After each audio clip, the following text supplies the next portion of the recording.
Assalamualaikum warahmatullahi wabarakatuh. Perkenalkan, nama saya Salma Putri Basilia, NPM 2234025162118. Nomor 1, pertanyaan tersebut benar. Aset tetap adalah aset berwujud yang dimiliki oleh perusahaan untuk digunakan dalam operasi bisnis jangka panjang dan bukan dimaksud untuk dijual kembali dalam waktu dekat. Alasannya, karena nilai aset tetap seringkali sangat tinggi dan perubahan nilai pasar terhadap aset tersebut mungkin tidak dapat diantisipasi dalam jangka pendek. Nomor 2, pertanyaan tersebut benar. Hak paten dan hak cipta termasuk dalam kategori aset tak berwujud karena tidak memiliki bentuk fisik atau wujud fisik yang dapat dilihat atau diraba. Nomor 3, pernyataan tersebut benar. Biaya perolehan aset tetap mencakup seluruh biaya yang diperoleh untuk memperoleh dan mempersiapkan aset tetap agar dapat digunakan oleh perusahaan dalam kegiatan operasionalnya.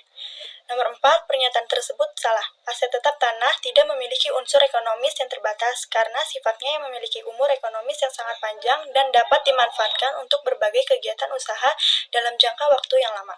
Nomor 5, pernyataan tersebut benar.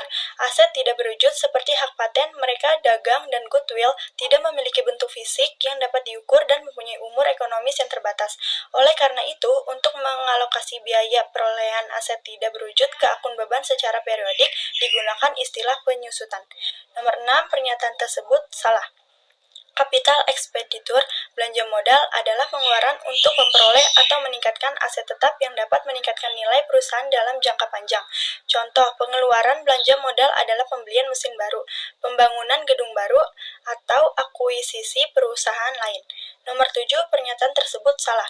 Pengusutan fungsional terjadi karena adanya keausan dan kerusakan pada aset tetap akibat penggunaannya secara normal dan operasional perusahaan. Namun, pengusutan bukanlah akibat dari kerusakan dan keausan pada aset tetap, melainkan merupakan alokasi secara periodik dari biaya perolehan aset tetap terhadap periode akuntansi yang relevan selama masa manfaatnya ekonomisnya. Nomor 8, pernyataan tersebut benar. Dalam penjualan aset tetap, perbedaan antara harga jual dan nilai buku aset tetap yang dijual akan menimbulkan laba atau rugi yang diakui oleh perusahaan. Jika harga jual lebih tinggi dari nilai buku, maka perusahaan akan mengakui laba penjualan. Sebaliknya, jika harga jual lebih rendah dari nilai buku, maka perusahaan akan mengakui rugi penjualan. Laba atau rugi penjualan aset tetap diakui sebagai komponen dari laba atau rugi usaha pada laporan laba rugi. Nomor 9, pernyataan tersebut salah. Dalam pertukaran aset tetap yang tidak sejenis, perusahaan mengakui baik keuntungan maupun kerugian yang dihasilkan dari pertukaran tersebut. Keuntungan atau kerugian dihitungkan berdasarkan selisih antara nilai wajar aset yang diperoleh dan nilai buku aset yang diserahkan.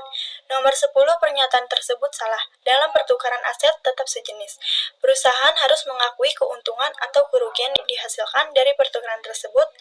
Keuntungan atau kerugian dihitung berdasarkan selisih antara nilai buku aset yang diserahkan dan nilai wajar aset yang diperoleh. Jika nilai buku aset yang diserahkan lebih besar dan nilai wajar aset yang diperoleh, maka perusahaan akan mengakui kerugian.